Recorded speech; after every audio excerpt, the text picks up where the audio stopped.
Bonsoir et bienvenue sur la chaîne RIC, un espace dédié à la détente, à l'évasion et à l'endormissement en douceur. Que vous soyez ici pour une histoire apaisante, un moment de calme ou pour vous laisser bercer par des récits doux, je suis là pour vous accompagner vers un sommeil paisible. Installez-vous confortablement. Prenez une profonde inspiration et expirez doucement.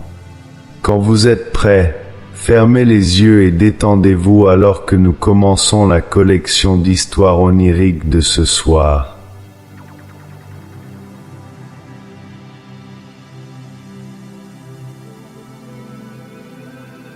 Vous vous tenez au sommet d'une colline silencieuse, le monde autour de vous ensevelit sous un manteau de neige immaculée. L'air est vif, il pique légèrement vos joues, mais vous êtes bien emmitouflé. En contrebas, le village étincelle de petites lumières dorées, comme un coffret à bijoux ouvert dans la nuit. On devine les guirlandes lumineuses qui ornent les toits, et parfois, un rire lointain porté par le vent.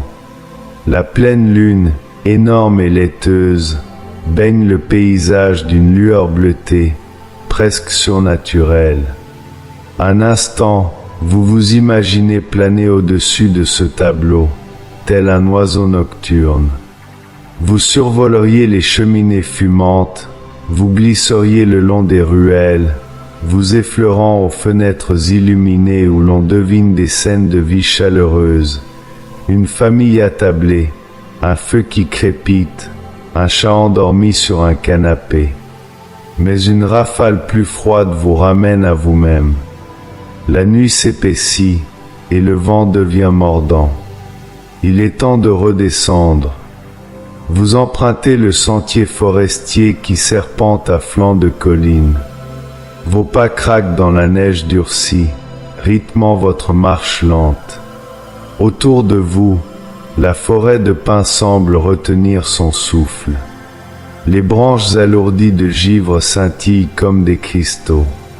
L'odeur de l'hiver est nette, propre, un mélange de résine froide, de pierres humides et de cet air glacé qui semble laver toutes les pensées superflues. Peu à peu, le chemin s'élargit, les arbres s'espacent.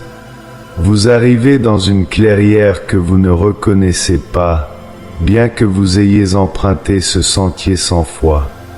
Et là, au milieu de nulle part, se dresse un quai de gare miniature. Un simple banc de bois peint en rouge vif, un lampadaire à l'ancienne qui diffuse une lumière ambrée, et un petit panneau émaillé qui annonce « Arrêt du train des rêves, toute destination ». Vous clignez des yeux, croyant à une illusion. Mais non, le quai est bien là, parfaitement net sous la lune. Et devant vous, là où tout à l'heure s'étendait une prairie enneigée, s'alignent maintenant deux rails argentés qui filent à l'infini dans les deux sens, perdus dans l'obscurité des bois. Avant que vous n'ayez le temps de vous interroger davantage, un son profond et mélodieux résonne au loin, suivi d'un doux martèlement rythmé sur les rails. Une lumière apparaît, grandit, se précise. C'est un train, mais pas n'importe lequel. Une locomotive d'un autre temps, toute de cuivre et d'acier poli, s'avance sans hâte. De sa cheminée s'échappent des volutes de vapeur qui se mêlent aux flocons commençant à tomber. Elle s'arrête avec une précision silencieuse devant vous. La porte d'un wagon s'ouvre.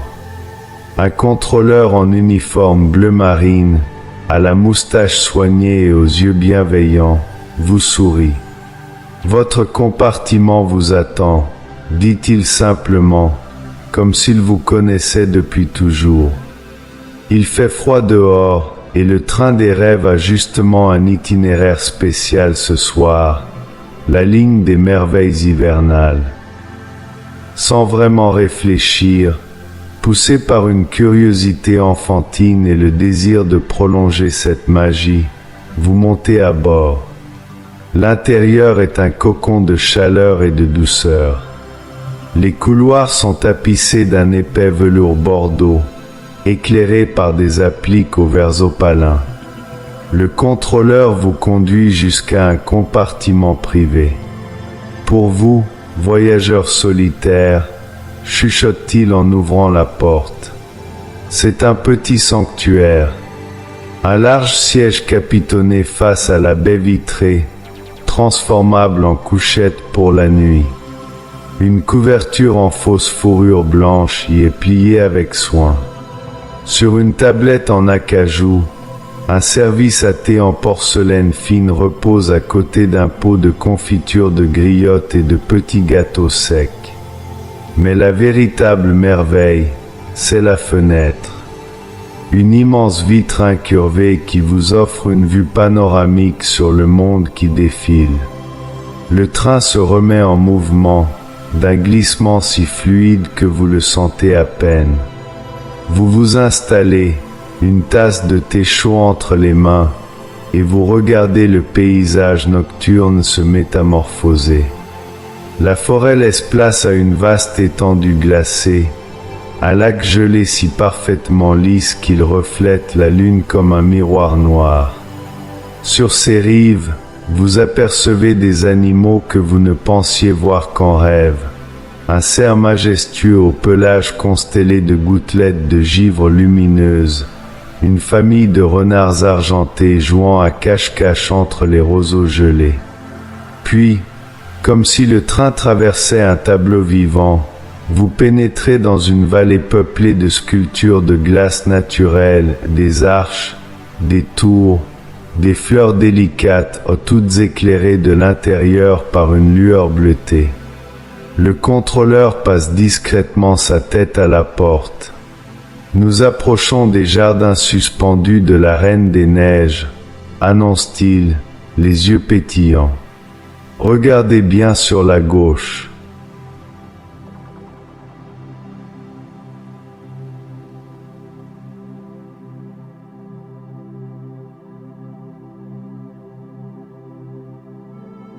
Et en effet, accrochés à la falaise, comme cultivés dans la glace elle-même, s'épanouissent des glycines cristallines.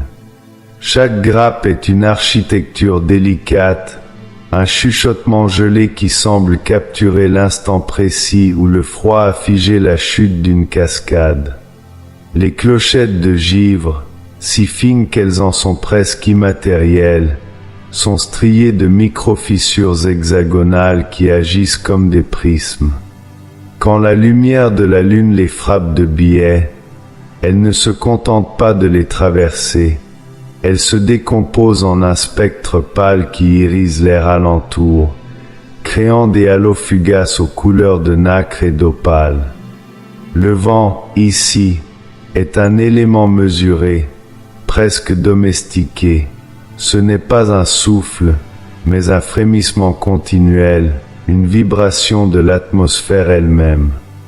Il effleure à peine les glycines, faisant osciller chaque clochette avec une lenteur calculée.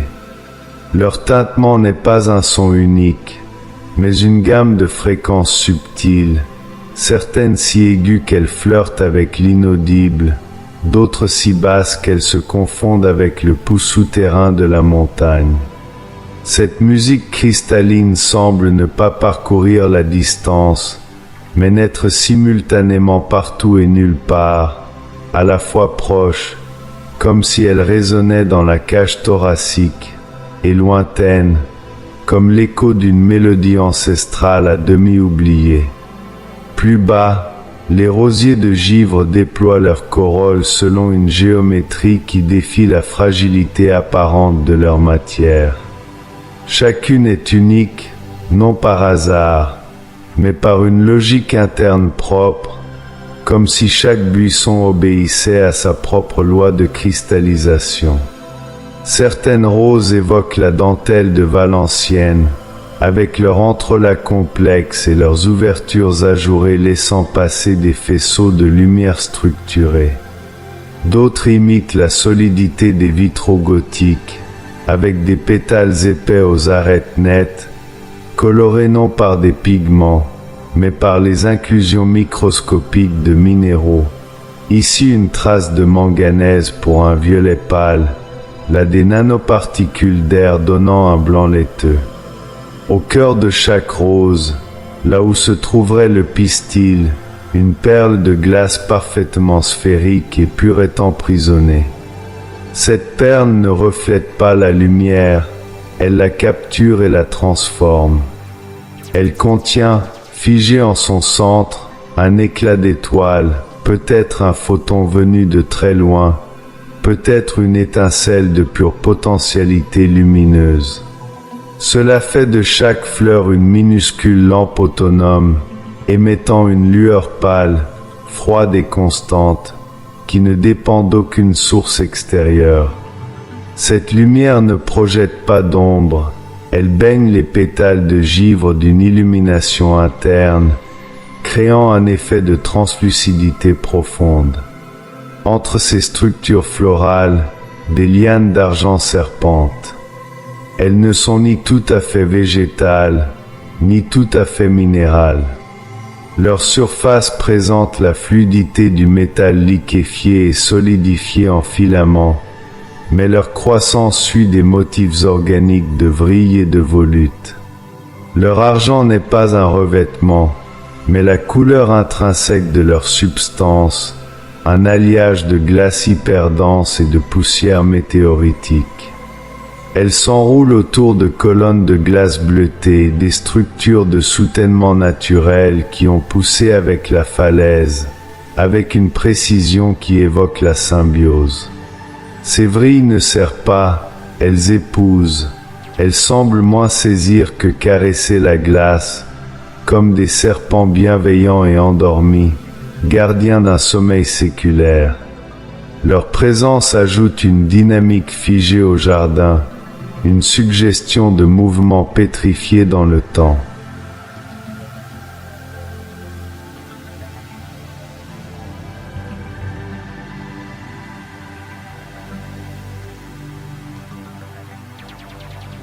Au centre de ce jardin suspendu, le palais de cristal ne se dresse pas, il émerge.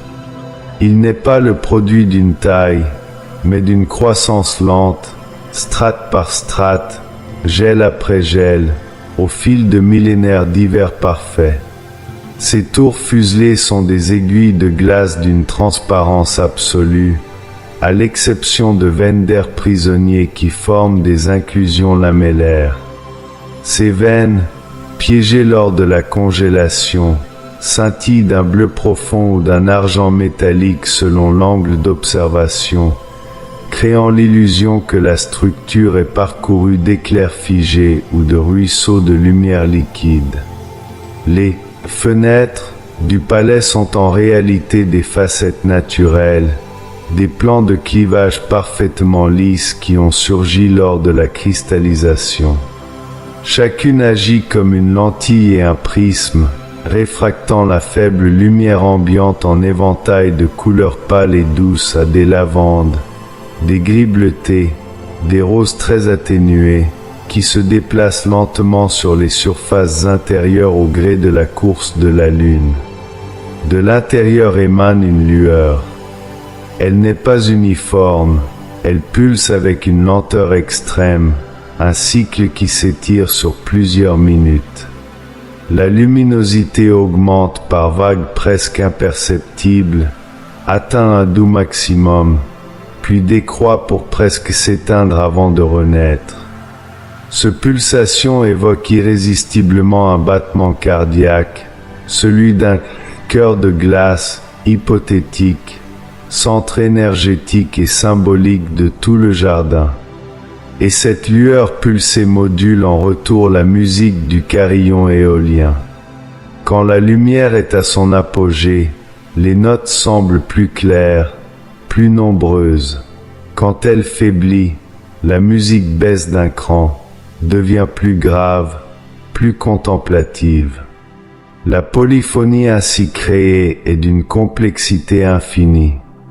Les notes hautes, cristallines, évoque le rire argentin d'un ruisseau dont l'eau vient juste de geler en surface, laissant sous la glace une eau vive encore audible. Les notes graves, elles, ressemblent au grondement sourd et lointain d'un glacier en mouvement, un son fait de pression titanesque et de fractures étouffées par la masse de glace. Cette musique transcende l'audition ordinaire. Elle se perçoit comme une vibration qui traverse les os, qui résonne dans la cage thoracique, qui harmonise le rythme cardiaque de l'observateur. Elle entre en vous comme une résonance archétypale, calmante et profondément organisatrice. Son message, s'il devait être traduit, serait une assurance fondamentale. Tout est à sa place. Tout est paisible. Ici, l'ordre du monde est visible, entendu et ressenti.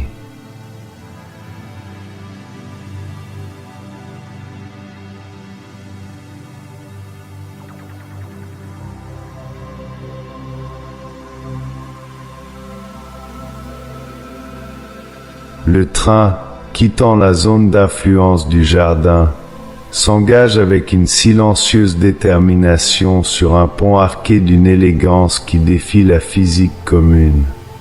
L'ouvrage semble forgé d'un seul jet dans un bloc de glace noircie, un matériau dont la texture rappelle l'obsidienne mais dont la translucidité résiduelle laisse deviner des profondeurs troubles. Cette glace noire est veinée de filaments d'or pâle, non pas en surface, mais à l'intérieur même de la masse, comme si des rivières de lumière métallique avaient coulé dans les fissures avant de se solidifier.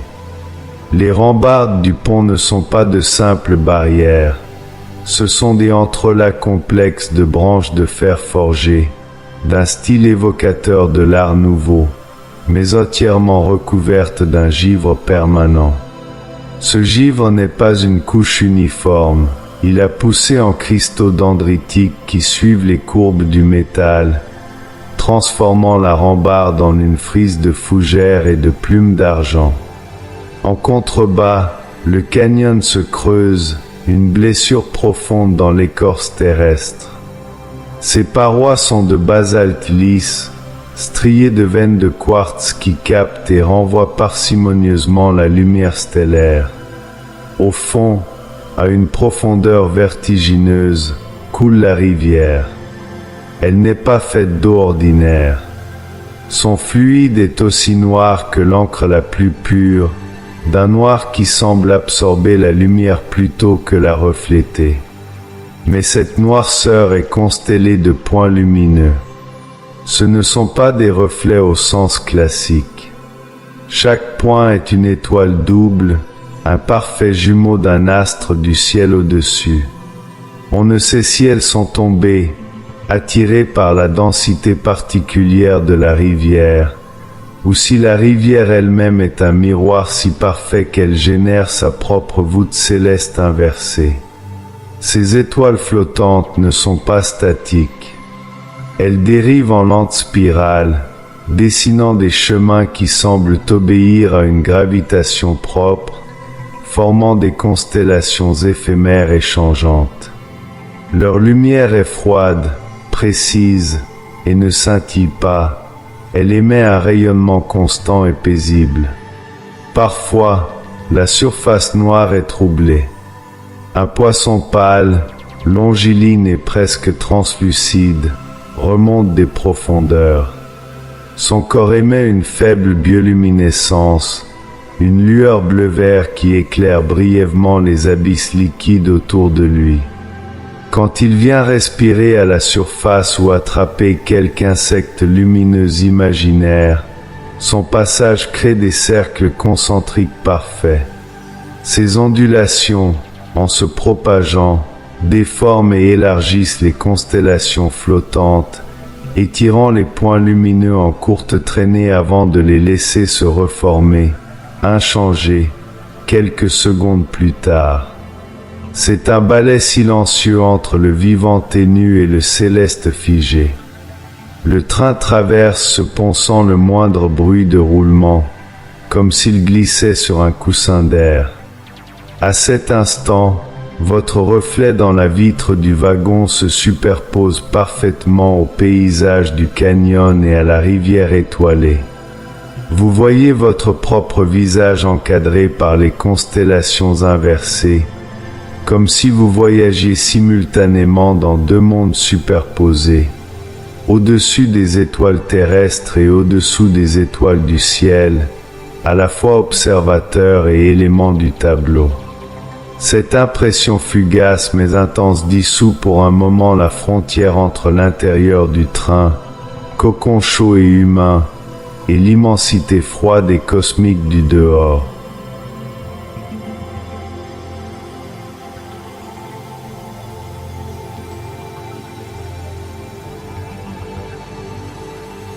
Plus loin, sur la droite, une fenêtre de lumière chaude perce le bleu nocturne. Elle provient d'une large grotte dont l'entrée est une arche naturelle de pierre grise, ourlée de stalactites de neige pure. C'est l'atelier. À l'intérieur, l'atmosphère est à la fois studieuse et féerique. Une douzaine de lutins, hauts comme des bottines, sont à l'ouvrage. Leurs joues sont rondes et roses, non de froid, mais d'une chaleur interne qui semble les protéger de leur environnement glacé. Ils portent des tuniques simples d'un vert mousse profond, tissées d'une fibre végétale lustrée, et leur fameux bonnet pointu, terminé par un petit grelot d'argent qui teinte doucement à chaque mouvement concentré de leur tête. Leurs outils sont des merveilles de micro-ingénierie. Les pinces sont en argent fin, au mort recouvert d'un feutre microscopique pour ne pas marquer la glace. Les soufflettes, en cristal de roche taillée, permettent de diriger un flux d'air précis, dont la température et l'humidité sont contrôlées avec une exactitude maniaque. Les burins et les scalpels ont des pointes si fines qu'elles sont invisibles à l'œil nu. On ne les devine qu'au sillon parfait qu'ils laissent sur la matière. Sur les établis de bois clair, éclairés par des lampes habitacles ou des lucioles vivantes génétiquement ou magiquement modifiées pour émettre une lumière blanche et stable, sont enfermées dans des sphères de verre soufflé, reposent les œuvres en cours. Ce sont des flocons de neige, mais pas les agrégats simples de la nature. Ici, chaque flocon est conçu et exécuté comme un mandala de glace, une structure géométrique d'une complexité vertigineuse à l'échelle microscopique. Un lutin sculpte une fougère délicate, où chaque foliole est elle-même ornée d'un réseau de nervures en relief. Un autre achève une étoile à 6 branches, mais chaque branche est un arbre de fractales, avec des ramifications qui se subdivisent à l'infini, jusqu'aux limites du visible. Un troisième imite la structure d'un cristal de quartz, avec ses facettes anguleuses et ses inclusions fantômes. Le processus est ritualisé. Une fois le flocon terminé, le lutin le soulève avec une pince spéciale à l'extrémité capitonnée. Il le porte jusqu'à une lucarne ouverte sur la nuit, où un courant d'air froid et calme est canalisé. Là, après une seconde d'inspection finale, le lutin pose le flocon sur sa paume ouverte et souffle. Ce n'est pas un souffle puissant, mais une expiration douce, tiède et chargée d'intention. Le flocon s'élève, emporté par ce souffle et par le courant d'air. Il quitte la zone de lumière chaude de l'atelier et entre dans la nuit, rejoignant la chute silencieuse et anonyme de milliards d'autres flocons. Il est aussitôt perdu dans la multitude, mais il est unique, et dans son design parfait, il porte l'intention minuscule et pure de son créateur, un atome de beauté absolue, ajouté au manteau neigeux du monde. Cet atelier n'est pas une usine, C'est un temple dédié à l'idée que même l'éphémère peut être parfait et que cette perfection, même invisible, a une valeur intrinsèque.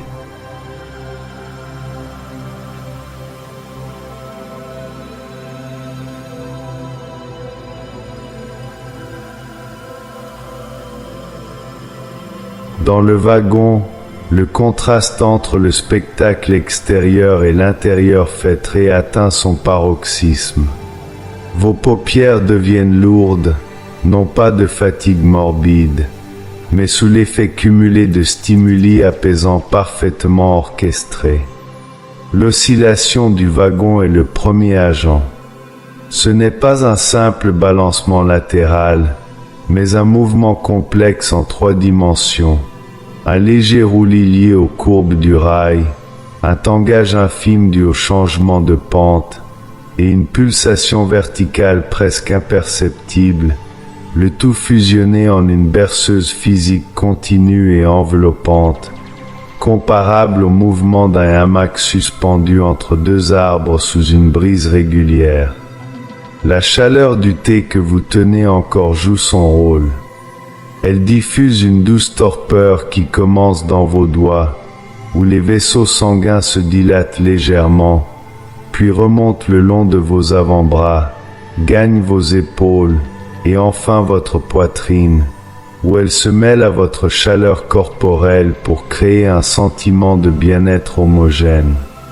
L'arôme résiduel du thé, peut-être une note de bergamote ou de miel, se mêle à l'odeur propre du compartiment, le cuir propre, la laine légèrement ozonée de la couverture, une pointe de bois de cèdre venant des lambris.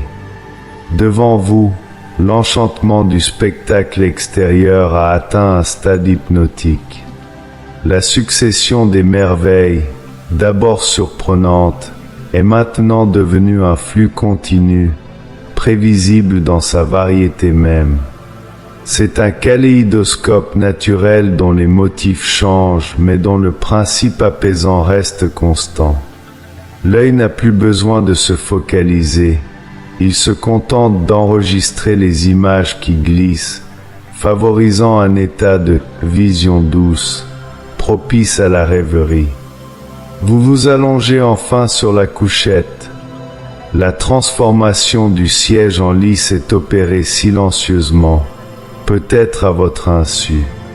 La couverture moelleuse qui vous enveloppe possède une texture étudiée, une face en laine mérinos ultra fine, douce et respirante, et un remplissage en duvet d'éder qui exerce une pression douce et uniforme, similaire à une couverture lestée thérapeutique. Elle semble littéralement s'adapter à votre morphologie, épousant vos courbes sans vous emprisonner, créant une sensation d'étreinte rassurante et neutre en température. Par la fenêtre, le paysage continue de défiler, mais votre perception en est altérée. Les images deviennent plus floues, non parce que le train accélère, mais parce que votre cortex visuel commence à se découpler de la vigilance. Vous percevez désormais les scènes à travers le voile granuleux et coloré de la présomnolence. Voici d'immenses champs de neige, plats et sans relief, s'étendant jusqu'à l'horizon. Mais ils ne sont pas inertes. Des essaims de petites lumières follettes, bleutées et argentées, dansent à quelques centimètres au-dessus de la couche poudreuse. Ces entités ne semblent pas solides. Elles sont des concentrations de froid luminescent, peut-être des électrons excités, peut-être des esprits élémentaires. Leur danse est silencieuse et obéit à des règles complexes. Elles s'attirent, se repoussent, tournoient en paire ou en trio, traçant dans l'obscurité des figures géométriques éphémères, des spirales logarithmiques, des cercles parfaits, des arabesques qui évoquent l'écriture cursive d'une langue inconnue. Après quelques secondes de ce ballet, elles s'élèvent soudain ensemble, comme attirés vers le ciel, puis retombent en une pluie lente de paillettes lumineuses qui s'éteignent en touchant la neige, sans laisser de traces. C'est un feu d'artifice silencieux et froid, répété à l'infini sur la plaine. Puis, la forêt dense apparaît. Mais c'est une forêt de lumière. Les arbres, des conifères aux troncs sombres et droits, sont dépourvus de feuilles. À leurs branches, à des intervalles réguliers mais non mécaniques, sont suspendues des lanternes de papier coloré. Le papier est épais, fait à la main, dans des teintes douces et profondes, rouge comme la cerise mûre, orange comme l'abricot, vert mousse comme la forêt en été, bleu lavande comme le crépuscule. Chaque lanterne abrite une flamme. Mais cette flamme ne crépite pas, ne consume pas, ne produit pas de fumée. C'est une forme de flamme froide, ou une lumière plasmique stable, d'un blanc doré. Elle brûle l'air sans l'altérer. Les lanternes ne sont pas fixées rigidement. Elles pendent à des fils de soie presque invisibles et se balancent avec une indépendance gracieuse. Leurs mouvements ne sont pas synchronisés. Certaines oscillent lentement d'avant en arrière, d'autres décrivent de petits cercles, d'autres vibrent sur place. Cet ensemble crée un emballet de lumière colorée entre les colonnes sombres des troncs. La forêt semble ainsi respirer, chaque lanterne étant comme un globule lumineux dans un système circulatoire végétal géant.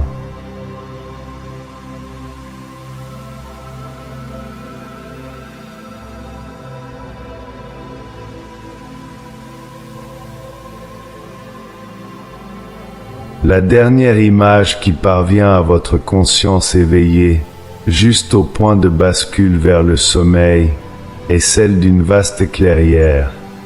C'est un espace parfaitement circulaire, comme découpé au compas dans la forêt.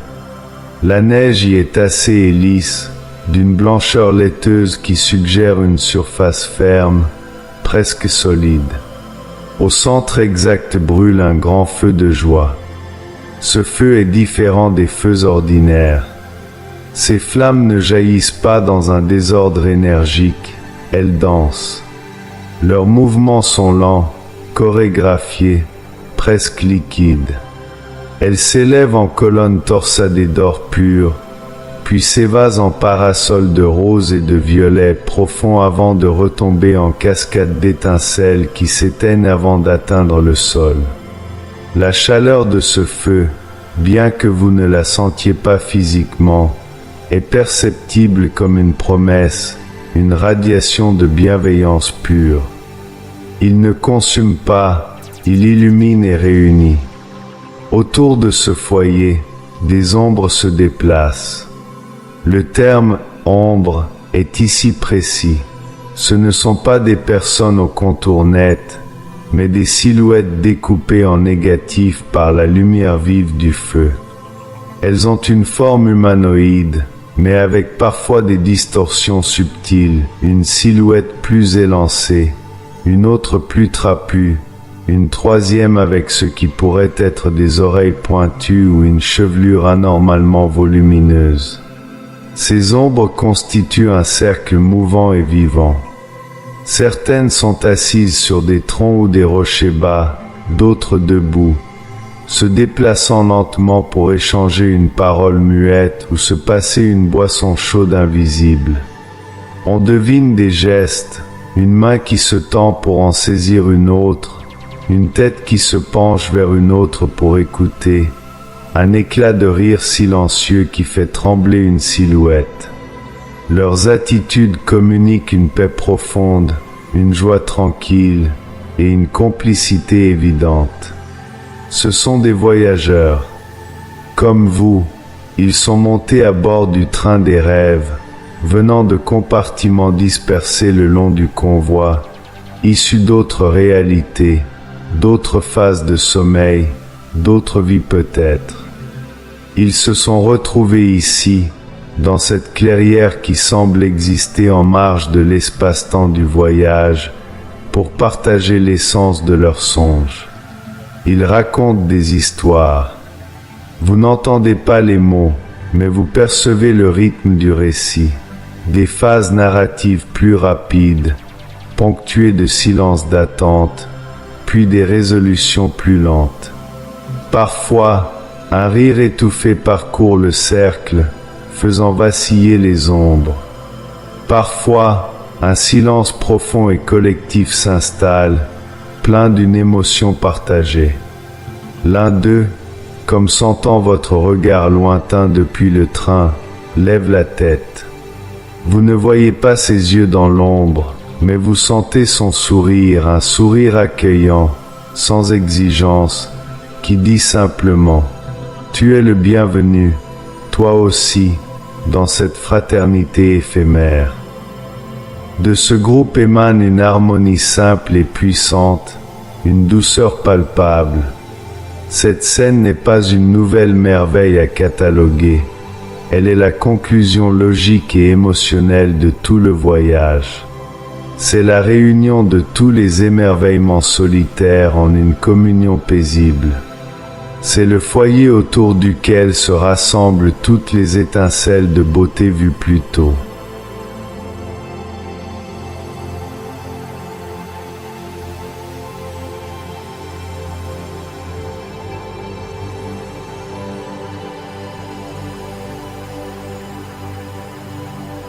Le train, lui, ne ralentit pas. Il n'a pas de destination finale au sens conventionnel. Sa destination est le voyage lui-même, le maintien de cette bulle de temps suspendue. Il file à travers la nuit, infatigable, sur des rails qui ne sont peut-être plus matériels mais des lignes de force tracées à travers le paysage onirique collectif. Il est maintenant un vaisseau silencieux, ses couloirs déserts, ses autres compartiments fermés, abritant chacun un voyageur plongé dans son propre monde intérieur. Il emporte avec lui, dans ses flancs, une cargaison d'une valeur inestimable, tous les songes de ses passagers endormis. Ces songes ne sont pas de simples hallucinations cérébrales.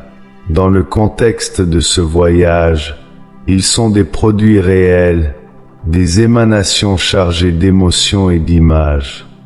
On peut les imaginer comme des formes vaporeuses, légèrement luminescentes, de différentes couleurs selon leur tonalité, bleu pour les rêves paisibles, doré pour les rêves joyeux, violet pour les rêves mystérieux, qui flottent dans l'air des compartiments ou sont stockés dans des compartiments spéciaux du train. Cette cargaison n'est pas inerte, elle alimente la magie même de la nuit hivernale. Les lumières follettes des champs, les couleurs des lanternes, la musique du palais de cristal, tirent peut-être leur énergie de cette réserve collective d'expériences oniriques. Le train est ainsi une boucle fermée. Il crée les conditions du rêve et est en retour nourri par eux.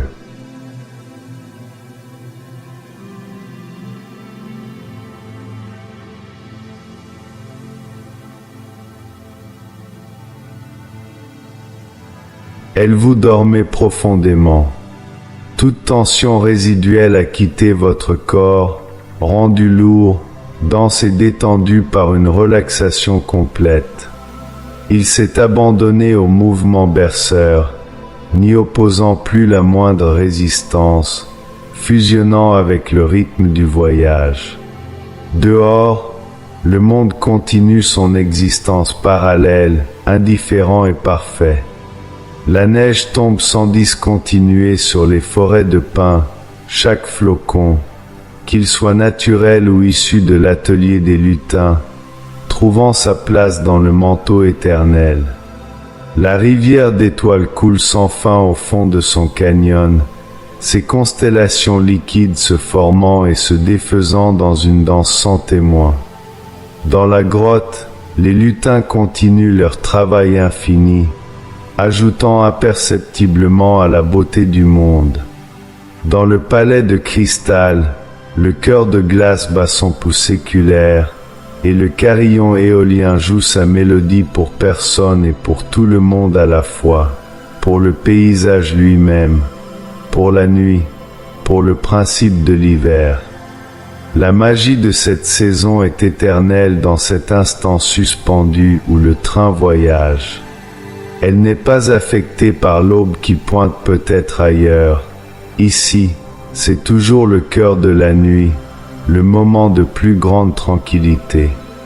Elle se déploie, silencieuse, majestueuse, indifférente au temps linéaire qui s'écoule dans le monde des veilleurs.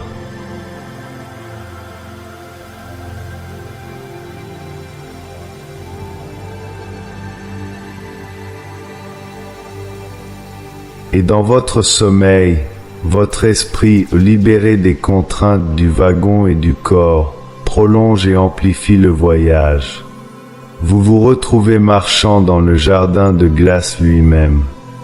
Vos pas ne laissent aucune empreinte sur le sol miroir, vous glissez sans effort, comme porté. Vous vous penchez vers une rose de givre.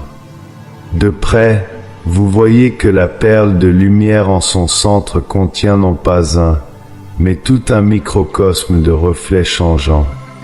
La rose ne se contente pas de murmurer, elle communique par un flux direct d'informations sensorielles, vous transmettant non pas des mots, mais le concept du froid pur, de la patience minérale, de la beauté immuable, sous forme de gouttes de lumière qui semblent pénétrer votre perception. Un renard argenté émerge de derrière une colonne de glace bleutée. Son pelage n'est pas simplement gris, chaque poil est un cil de givre individuel, constellé à son extrémité d'une paillette de lumière réfléchie, donnant l'impression qu'il porte la Voie lactée sur son dos. Il s'approche sans crainte.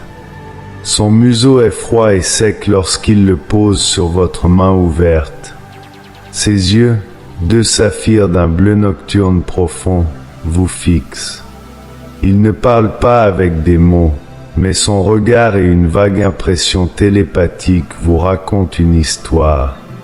C'est l'histoire des premières neiges, tombées il y a des éons, qui ont enseveli un monde plus chaud pour lui permettre de se reposer.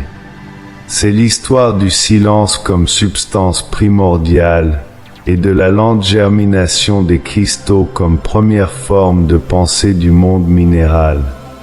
Enfin, vous ouvrez votre paume. Un flocon de neige unique, différent de tous les autres, vient s'y poser. Vous reconnaissez instinctivement son design complexe. C'est celui que le petit lutin au bonnet vert a soufflé par la lucarne. Il est là, dans votre main de rêve, parfaitement détaillé, chaque branche, chaque ramification, chaque gravure microscopique visible à l'œil de l'esprit. Ils ne font pas, il ne fondra jamais, car ici, dans l'espace du rêve, les lois de la thermodynamique sont suspendues.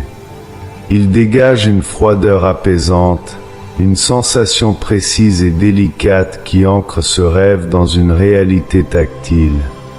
Et vous savez, avec la certitude absolue et non négociable propre au rêve lucide, que vous pourrez le garder ainsi.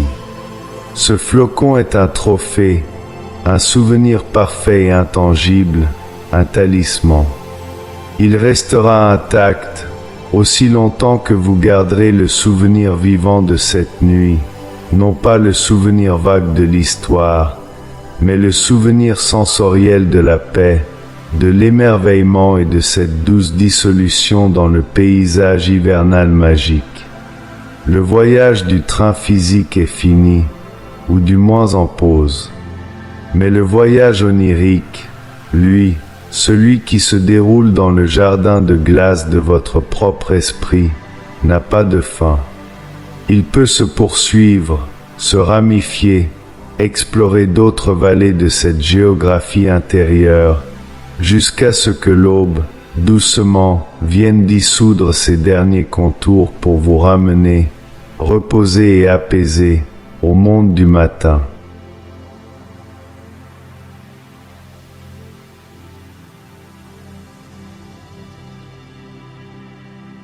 Le train poursuit sa route à travers le royaume de l'hiver, et vous, profondément endormi, glissez dans un rêve qui prolonge le voyage. Dans votre sommeil, vous quittez votre compartiment sans même ouvrir la porte, comme si votre esprit pouvait maintenant traverser les parois de velours et de bois. Vous vous retrouvez debout sur une plateforme d'observation à l'arrière du dernier wagon. L'air est vif, mais il ne vous glace plus, il caresse votre visage comme une soie fraîche. Vous regardez les rails étincelants disparaître dans la nuit, et au-dessus de vous, le ciel s'est transformé. Ce n'est plus le ciel ordinaire, mais une voûte céleste où les constellations se mêlent à des traînées de poussière d'étoiles lumineuses, comme si la Voie lactée avait essaimé ses fragments entre les branches des sapins. Le train entre dans un tunnel creusé à même une montagne de cristal. Les parois, translucides, laissent filtrer une lumière interne, bleutée et apaisante. À l'intérieur, vous voyez comme des souvenirs figés dans la glace, des enfants riant autour d'un bonhomme de neige, une grand-mère tirant un vieux traîneau, un couple échangeant un sourire sous la neige fine. Ce sont les moments de bonheur hivernal de ceux qui dorment, collectés et préservés ici. Le tunnel débouche sur un vaste cirque naturel, une cuvette entre les montagnes où la neige tombe à l'envers, remontant doucement vers le ciel en une danse silencieuse. Au centre, un grand arbre, un chêne ancien, est entièrement recouvert de givre, et à chacune de ses branches sont accrochés des rêves, comme des fruits de lumière colorée qui pulsent faiblement. Vous sentez une présence à vos côtés. C'est le contrôleur, mais il a changé. Son uniforme est maintenant tissé d'étoiles, et ses yeux reflètent la lumière des rêves suspendus. Chaque rêve est un voyage, murmure-t-il, et chaque voyage nourrit l'arbre. L'hiver n'est pas une fin, c'est une attente pleine de promesses. Regardez, il tend la main, et un rêve détaché de l'arbre, une petite sphère de lumière dorée, vient se poser sur sa paume. À l'intérieur, vous entrevoyez une scène, un matin de Noël, un feu de cheminée, des mains qui s'étreignent. Puis le rêve s'envole, retourne se balancer à une branche plus haute. Votre voyage, lui aussi, va prendre sa place ici, poursuit le contrôleur. Pas maintenant, pas encore, mais quand vous serez prêt, le train ralentit. Vous approchez d'une gare sans nom, un simple pavillon de bois sous un ciel qui commence à pâlir aux marges. L'aube n'est pas loin, mais ici, elle semble hésiter, suspendue entre la nuit et le jour. C'est ici que nous nous quittons, dit le contrôleur. Pour cette fois, vous regagnez votre compartiment. Votre corps endormi sur la couchette accueille le retour de votre conscience comme une vague douce. La couverture est chaude, l'oreiller moelleux. Par la fenêtre, le paysage a encore changé. Ce sont maintenant des collines douces, des fermes endormies, les premières lueurs de l'aube qui teintent l'horizon d'un rose très pâle. Le train roule plus lentement, comme à regret. La voix du contrôleur, douce et lointaine, résonne dans le haut-parleur discret du compartiment. Nous espérons que vous avez apprécié ce voyage sur la ligne des merveilles hivernales. Le train des rêves reprendra du service dès que vous fermerez les yeux. Jusque-là, que la paix de cette nuit vous accompagne. Un dernier sifflement, mélancolique et tendre, retentit au loin. Le train s'immobilise en douceur. Vous n'avez pas besoin de regarder pour savoir que vous êtes de retour à votre point de départ, ou peut-être pas tout à fait au même endroit. Peut-être sur le quai d'une petite gare de campagne, avec l'odeur du pain grillé qui flotte depuis une maison voisine. Mais vous ne descendez pas encore. Vous vous rendormez profondément, tandis que le train, vide maintenant de tous ses passagers visibles, repart en silence sur ses rails invisibles, disparaissant dans la brume matinale.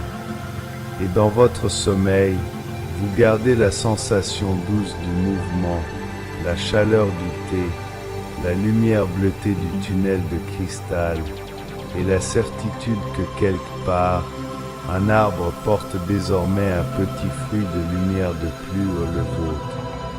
Que vos rêves soient doux et vos nuits toujours habitées de voyages paisibles.